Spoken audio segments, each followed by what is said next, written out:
Welcome to the Pocket. My name is Scooter, and here for you guys today, I got a little bit of a Christmas special. Yes, I am recording this on Christmas night, the night of Santa Claus.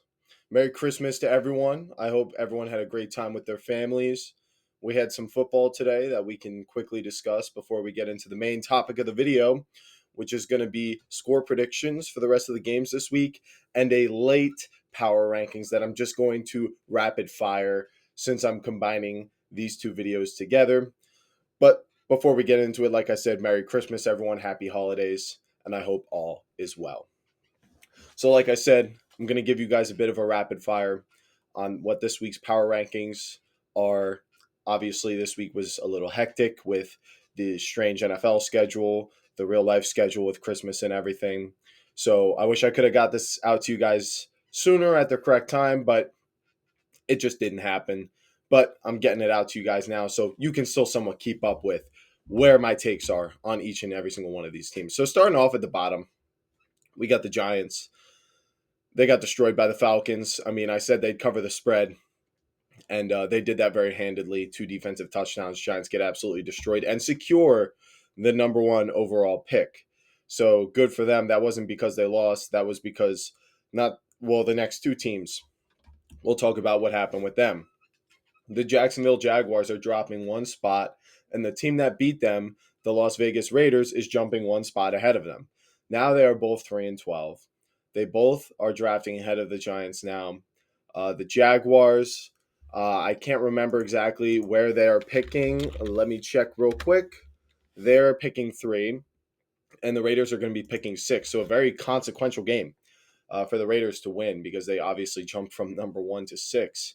That strength of schedule really dragging them down. But for the game itself, I mean, it was pretty close to what I said was going to happen. I said 20-17 Raiders win, and it was pretty close to that. It was, I believe it was 14-19. So pretty close.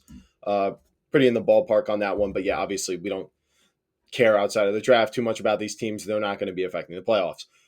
Up next at number 29, 3-12, Cleveland Browns just keep looking worse and worse. Obviously, starting DTR is a downgrade from Jameis. And going up against a hungry Bengals team, we knew they had no chance, but they were looking really bad for almost the entire game until they finally put something together in the third quarter, getting 3 points.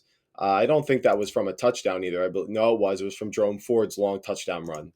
So they did have that, obviously, with Chubb maybe never being the same ever again. It's nice to have a guy like Ford back there, but obviously this team's got a long way to go before they can start hoping for the future. Up next, Tennessee Titans 28, also 3-12. They're really climbing more so because the Browns are dropping 2 spots, to be honest. The Titans got destroyed this week by the Colts. So both of these 2 teams, the Browns and the Titans, played a hungry AFC team that was not yet eliminated from the playoffs, and they paid the price for it. So like I said, not too much to say about these teams down here. Just kind of quickly going over their ranks and how they change. Up next, New England Patriots 27. Actually, this is the one team that did sort of prove something this week. They hung in there with the Bills. Now, it wasn't like, as close as the score would indicate because the score was 24-21.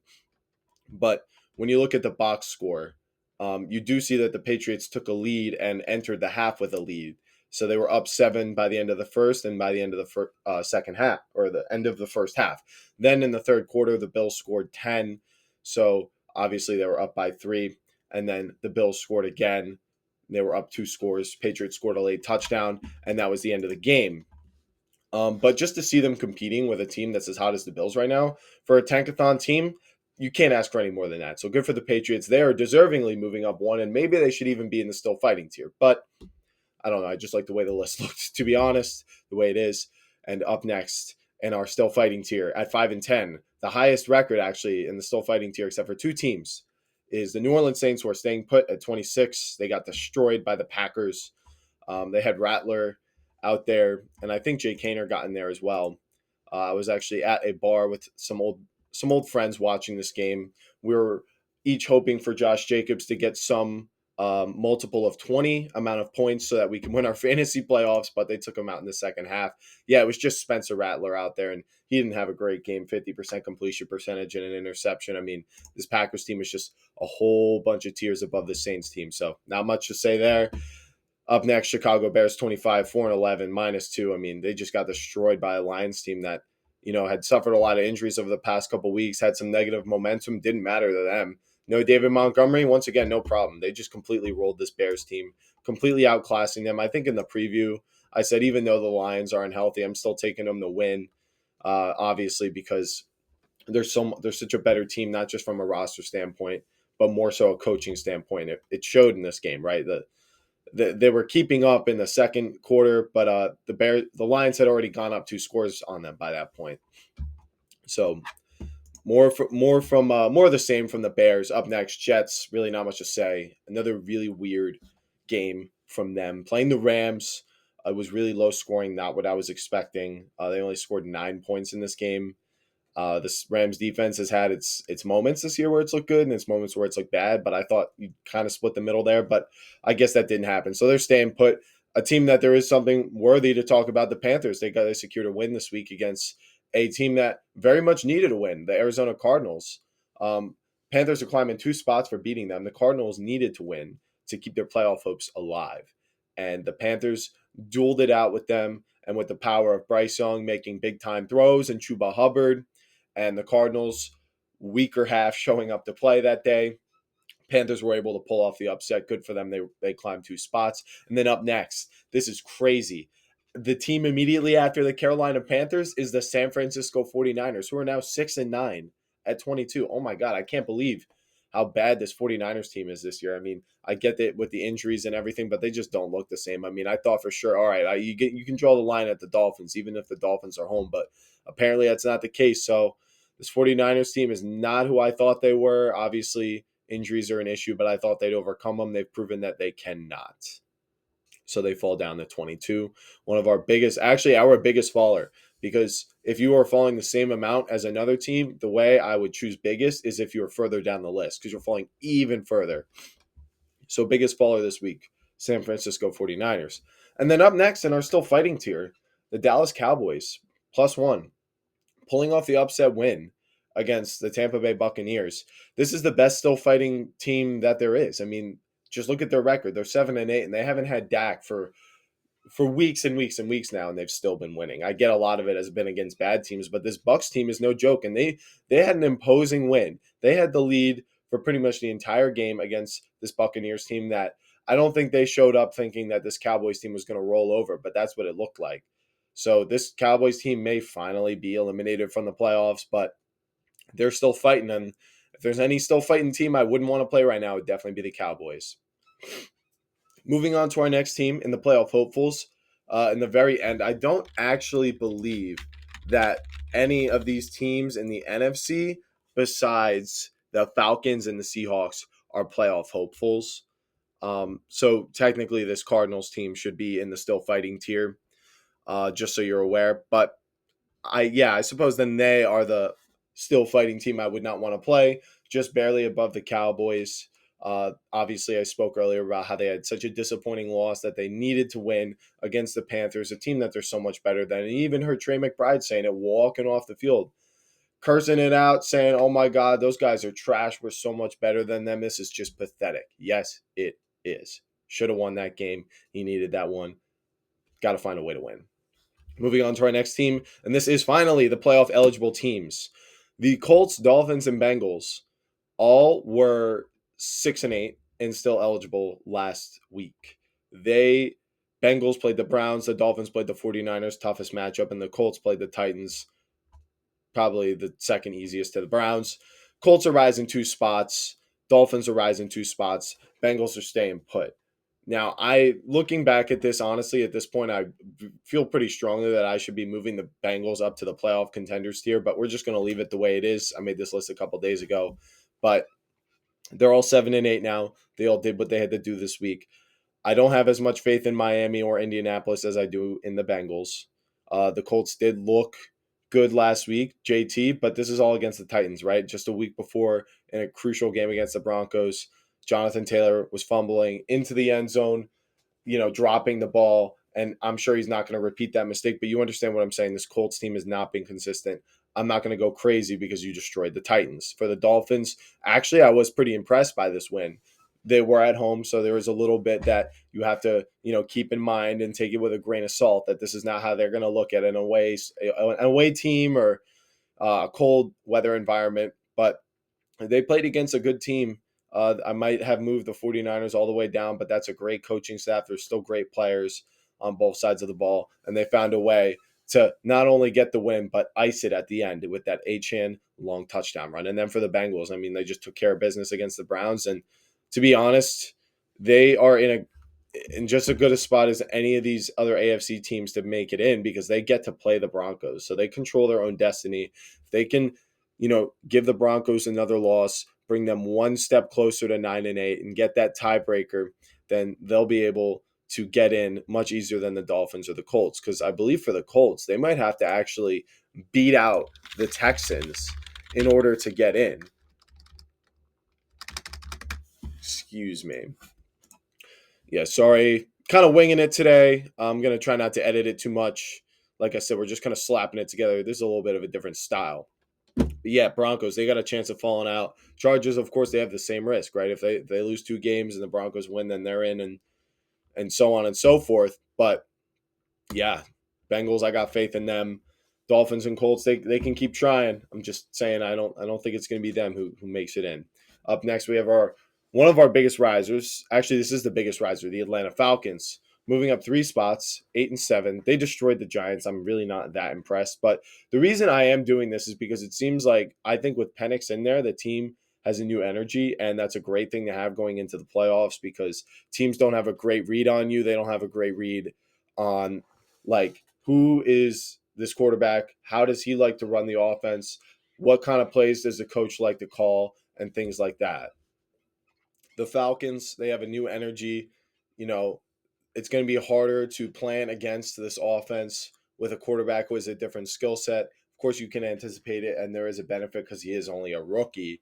So if you do catch him off guard, chances are he is going to make a more crucial mistake. But moving them up 3 spots, they got just as good of a chance as the Buccaneers, or the Seahawks to make it into that playoff spot. They would be as a division winner. The Bucs folded last week, so they kept them alive. Moving on to our next team at 15, we have the Seahawks who are staying put. They actually played reasonably well. Geno Smith was injured. He's banged up coming off of last week, and they were right there with this Vikings team. And, I thought it actually would be pretty close. So good for them for continuing to fight and fight through these injuries and, be led by Geno Smith. That's all good and well. But, they did lose, and that was a crucial loss because now I don't think the Commanders, I mean, they could lose out, right? It could happen. And I don't know how the tiebreakers would work, but it's just looking really unlikely.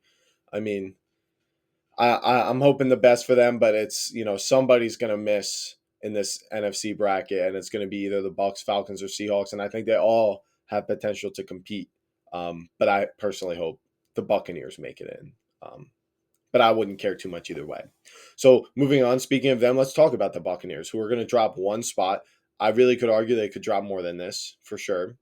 They lost to the Cowboys, very disappointingly. They needed that. Fortunately for them, they were 2 games ahead of 500, so they only dropped to 8-7, and they're still well in control of their own destiny. But you can't lose that game. I mean, the Buccaneers, all these teams in this between playoff contenders and still fighting are 3 or 4 games away from being in a playoff position. Some of these teams have gotten lucky, and some of these teams have not. But the bottom line is they all have inconsistencies, right? And that's what gets me about every single team in these 3 tiers is that the margin of error is so close. I mean, like, let's just think. You tell me you don't see San Fran potentially being 9-6, right, and swapping places with a team like Denver or Tampa or easily the Commanders, right? That's how these sorts of things happen. And that's why we have these playoff contenders tiers, right? Because I genuinely do feel these teams, they can't win the Super Bowl. They can't do it. I would be really shocked if any of these teams did. So there is that. But as for playoff contenders, I do consider them that. I mean, this offense is still effective. It's still they still fought back into this game, but it wasn't enough. Obviously, you're going to hope to see better from them moving forward. And maybe this is going to be like one of those good losses, right? Where we learn something from it before the playoffs and you're ready to go. Moving on, Number 13, moving up one spot, we have the Commanders. Really not going to sit here and say that they're moving up solely because of what they did. It's more about the Buccaneers losing. Even if the Commanders lost to a fully healthy team, fully healthy Eagles team, I would do this. But they beat a Kenny Pickett-led Eagles team. And even then, it could have not been enough because Devontae Smith dropped what would have been a game-sealing slant or whatever to move the chains and allow them to chew up the rest of the clock. So they're very lucky to be 10-5. I mean, there's two games right off the top of your head with that one and the Bears game where they could very easily be 8-7, right? And even then, you can look at each game throughout the year, both the Giants games or whatever, and just say, there were moments in these games where they managed to get the win, which is part of being a good football team, but you don't want that to be what you rely on because eventually someone's going to get a 2-score lead on you and it's not going to be enough. But hey, overcame it in this one, so we'll see. They look competent and they will expose you if you let them, so they're in this tier. Moving on to our next team, they're staying put, although they did lose last week to a division rival, Denver Broncos, 9-6. They're staying put at 12. I thought they would win. I thought they would be down at half, make some adjustments, come back and win. Turns out they were leading at half, and the Chargers were the ones who did that. So my takeaway from that game is that it was less about the Broncos not being who I thought they were, and it was more about the Chargers proving me wrong. So I decided to leave the Broncos where they were at and give the Chargers an extra boost because they proved to me something that they hadn't really proved all that much earlier in the season. Now, I'd like to see you do it to someone other than the Broncos, and the more I think about it, the less sure, like I said, I am about the Commanders, the Broncos, the Buccaneers, and then even Seahawks and Falcons. And I honestly just, the urge to just move the Bengals up to like 12 is very strong. But like I said, list is already here. So there you go. Broncos stay put at 12. And up next, we have the Chargers who are moving up too. They proved everything I wanted to see. They came back in the second half. They made adjustments. Their offense looked better. And they scored points, managed the clock, and won the game. It's what I wanted to see from them. I do now think they are definitely better than Denver, and they deserve to be in the playoffs more than Denver. But they also do still have a ceiling problem, right? Which is why they're going to stay in this playoff contenders tier because I'm not even sure if they could pull something off like that against Houston or the Rams or any of the teams above them. I wouldn't bet on it. So they're improving, but I'm not getting too excited. All right. Let's all settle down. Up next, we got the Houston Texans.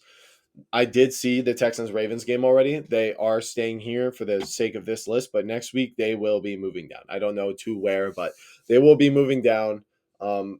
It's just really, really disappointing. I mean, the Chiefs game, they were kind of hanging in there, but after Tank Dell got hurt, it seemed like it took a lot out of the team, and just one mistake or two, and that's all it took. And this Texans team just doesn't look like they can hang with the heavy hitters in the AFC. But everyone who is not them, they can hang with anyone. So they are at 10, but I, much like the Chargers, am concerned for the ceiling of this team with the way the offensive line is playing. Stroud did not look good today. It wasn't just the offensive line. He was missing throws left and right, and that's not like him. So would like to see them play at their best and see if they can prove this number 10 ranking. Up next, we got the Rams at 9, taking care of business against the Jets. They're going to stay put.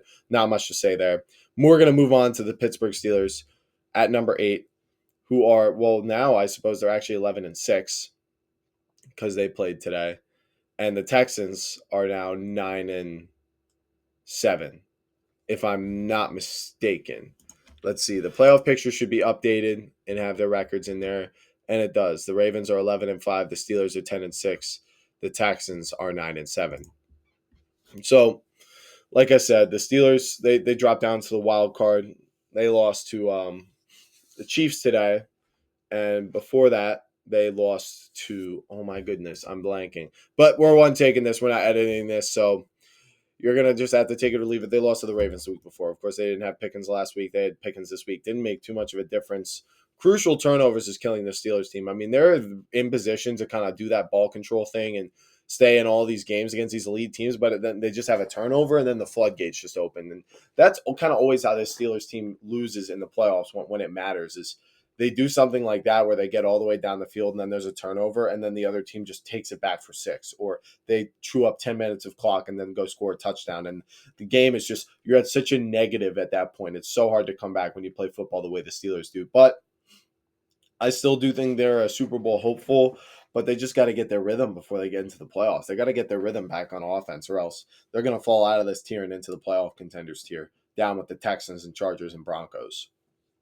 Up next, we get the Minnesota Vikings, who this is now the threshold where these are teams that have a real chance, right? Because the Steelers, I'm projecting they will find the rhythm back. It hasn't happened yet. With the Vikings, there's no projection here. In fact, most people will tell you I have the Vikings too low, but there's many reasons why I have them here at 7.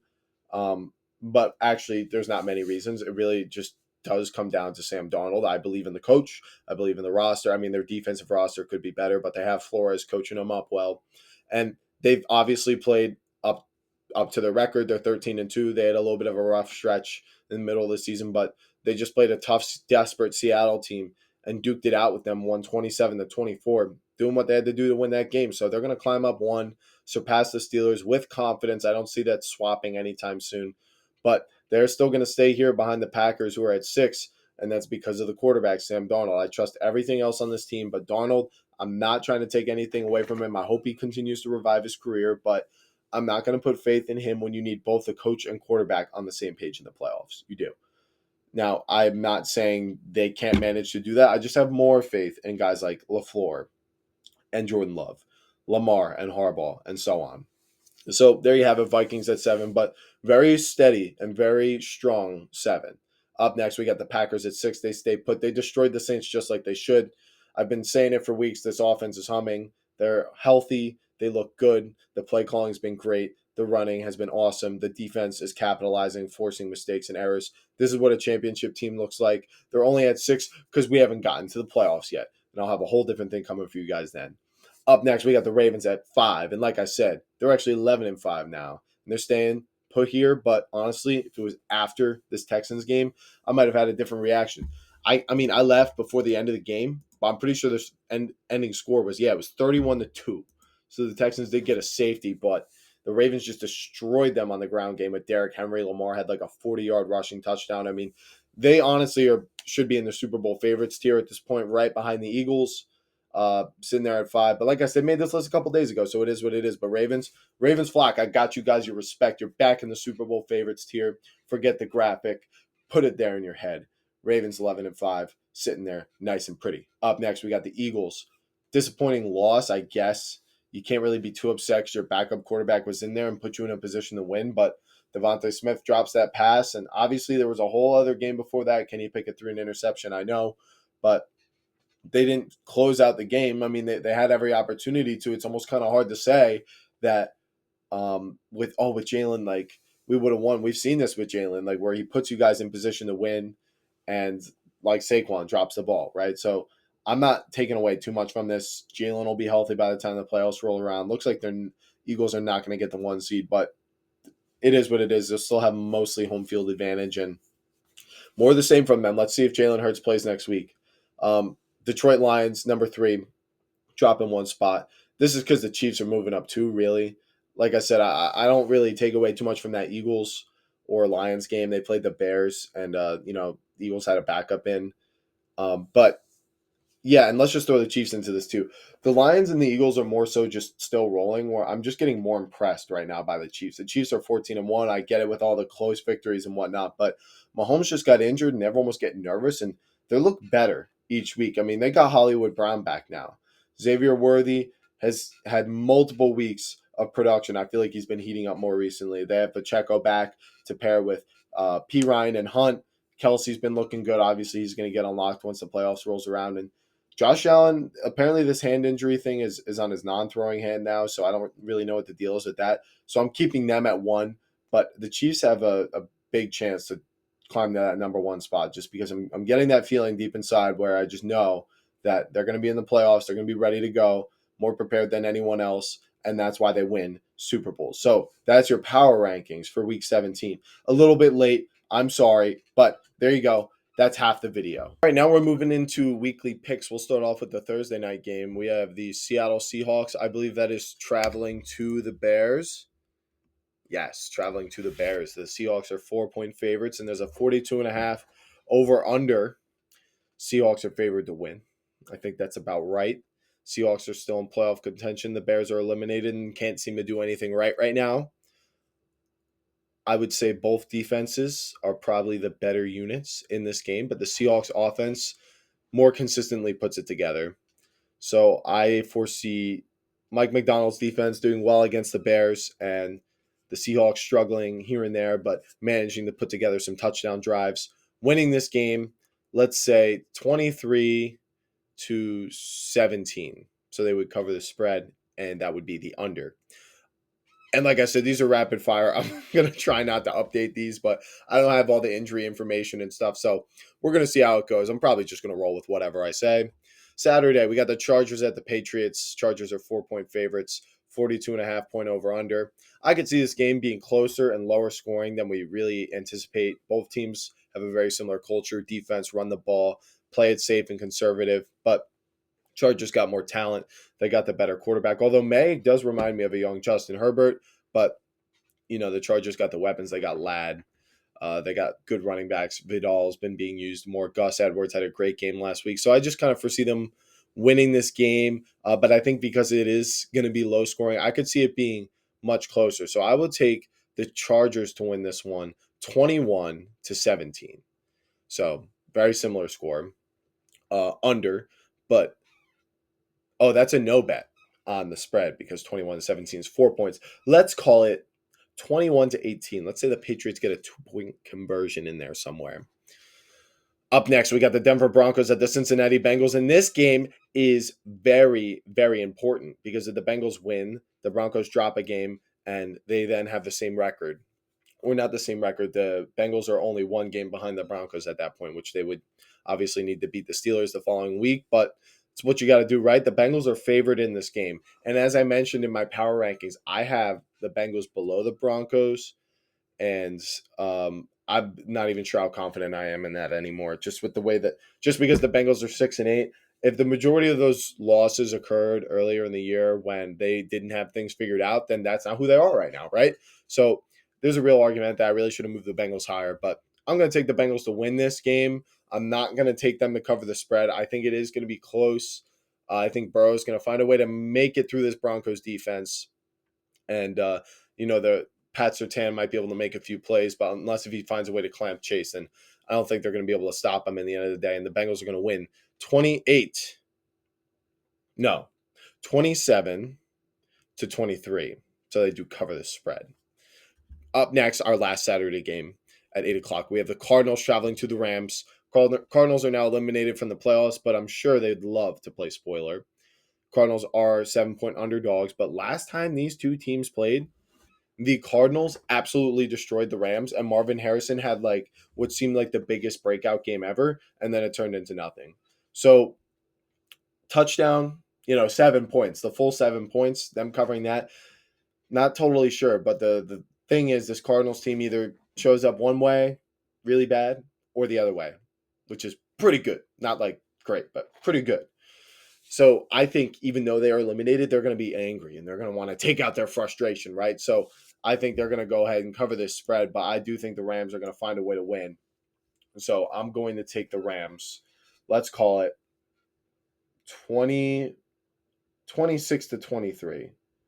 So that's the over, but that's Cardinals cover +7. I think that's a decent bet right there. Up next, Sunday games. Starting it off, we got Jets, Bills. Bills -9, over under 47. Bills are going to roll them. They're going to roll them this time. It was close last time. All that momentum and narrative stuff is gone at this point in the year. Bills cover and win by 10. Let's call it 27-17. That would be under 47. But that would be Bills cover the spread. Up next, we got the Colts at the Giants. Important game for draft statuses and for the playoffs. Colts need to win to keep their dreams alive. Giants need to lose in order to maintain that number 1 overall pick. Sounds like a match made in heaven, right?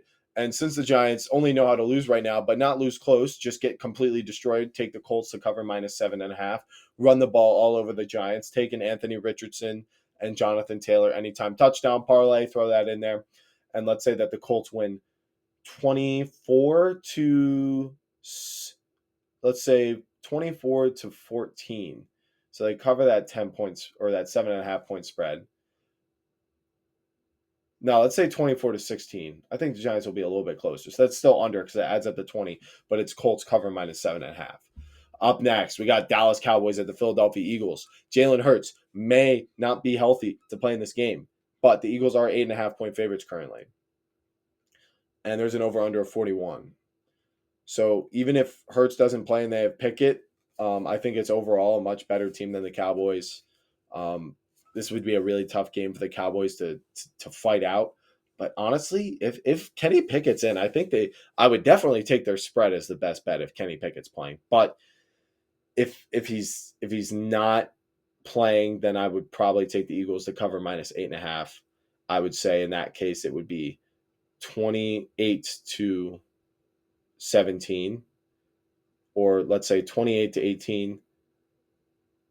And then I would say if Kenny Pickett is in, then I would say 24-20 Eagles win in that case. And that would be over 41 in both cases. Might be a little bit of a red flag, but I don't know. I just don't see it being that low. Actually, let me recorrect myself. Let's say if if Hurts is in, I'm going to say the Eagles win 26-17. So that's a little bit closer. But if Hurts is not in, then I think it's going to be much closer. I think the Eagles are going to win, let's say, 21-17. That will be the under. There you go. Up next, we got the Panthers at the Buccaneers. Buccaneers are 7.5-point favorites. We saw the Panthers just beat the Bucs. Did we not? The Buccaneers dropped a game to the Cowboys in the week before. They played the Chargers and blew them out. And the week before that, the Buccaneers played the Raiders. And then the week before that, it was overtime that they took them to. But we saw this Panthers team win last week, play the Bucs close last time. But I don't think they're going to win this time. But I do think they'll cover the spread. This Bucs team just can't manage to do what they're supposed to do sometimes. But maybe they just completely destroy them this time. I mean, you never really know. But I'll take the Buccaneers to win, but I'm not touching that spread like that. So I will say, let's say 27-20. Buccaneers win. So that's under the 48.5, but that's going to be Panthers plus 7.5. Up next, 2 1:00 games left. We got Raiders Saints. What a shootout this is going to be. We got Raiders minus 1.5. They're favored. Wow, and over under 38. Is O'Connell back? I'm pretty sure I heard that he's back. Yeah, he's back. All right, so I see that. Aiden O'Connell versus Spencer Rattler or Jake Haener. Yeah, I could see that. I'll take the Raiders in that one. And I'll take them in the same score I took them last week against the Jaguars. I'm going to say 20-17 Raiders pull off the win. And so that's going to be under 38. And that's going to be Raiders minus 1.5. Up next, our last 1:00 game. We have the Titans at the Jaguars. The Jaguars are 1 point, another great game. 1 point favorite Jaguars, 39.5-point total. Could really go either way with this one, right? Jaguars are my 31 team. Titans are my 28. I'm just going to roll with it like that. I mean, the Jaguars lost to the Raiders last week. And I know the Titans have looked really bad at times, but I think they're a little better than the Raiders. I'm not trying to keep going back to they beat the Texans or whatever, but they've shown upside. I've seen how good their offense can be and how good their defense can be. So I don't think it's like a real definitive thing, but I will take technically an underdog Titans to win, and I'm gonna say it's real close. I'll say it's gonna be over. Actually, I'm gonna say it's gonna be 21-20. It's gonna be a weird game, so I'll take Titans plus 1. I'll take over 39.5. After that, moving on to our 4:00 games, we got Miami Dolphins at the Cleveland Browns. The Dolphins are still alive, so they need to win this game. DTR is probably gonna play. It's at Cleveland though, cold weather game, so they might stick around. I'm gonna take the under in that case, but I will take the Dolphins to win by a touchdown. So give me the Dolphins to win 20-13. Give me the under. No, let's say 21-14. Give me the under 39.5 and give me Dolphins minus 6.5. Up next, we got the Green Bay Packers at the Minnesota Vikings. I've been waiting for this game and talking about it all year. Packers, and guess what? Guess what? Oh, the Vikings are 13-2. Oh my God, how could you have the Packers ahead of them all year? You're disrespecting the Vikings. Well, the Packers are favored by a point. So didn't matter. Vegas, I was just ahead of the curve the whole time. And, I'm going to stick to my guns. I'm going to say that Packers got it this time. And I'm going to say that obviously you're going to win by I'm taking a -1, and I'm going to say Packers win. Let's call it 27, 20, 28-24. Almost the flipped opposite of the Seahawks game from the Vikings last week. So that's over 48.5, and that's Green Bay -1. Up next, we got the Atlanta Falcons at the Washington Commanders. We got two rookie quarterbacks going at it right here. We got Penix, prime time versus Jaden Daniels. Well, I mean, this is rough because the Commanders, it's kind of like it all revolves around Jaden Daniels and like Terry and Brian Robinson and, the offensive scheme and the defense. I'm really not sure how they have some of the performances they do, but the Falcons, I feel like, are a better overall roster, but Penix has only played like one game against the Giants. So I don't know. I think the Falcons will cover the spread, but I think the Commanders are going to win and end the Falcons' playoff hopes pretty much right there. Because aren't the Falcons 8-7, and if they lose, they'll be 9-8, and it's going to be they're going to have a lot go right for them, yeah, in order to make the playoffs. So I think they're going to lose, and they'll pretty much be eliminated. No, they'll still have a 36% chance, but I'm going to take them to lose and cover. I'll say the Falcons hang in there, 24-23. So that's actually under 47.5.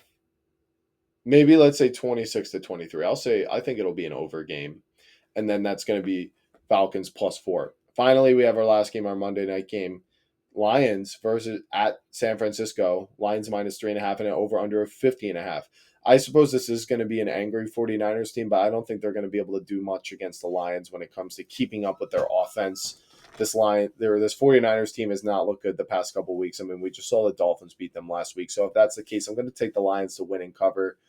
I will also say that over under,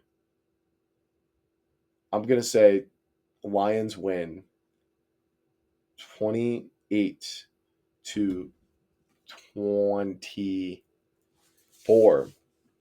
So over 50.5 and Lions -3.5. So there you have it. There's a score prediction for all the rest of the games this week. And there's your power rankings for this week. I understand the video schedule was a little odd this week. Bear with me. It was Christmas. Once again, Merry Christmas. And I had to get this out today. I recorded this on Christmas.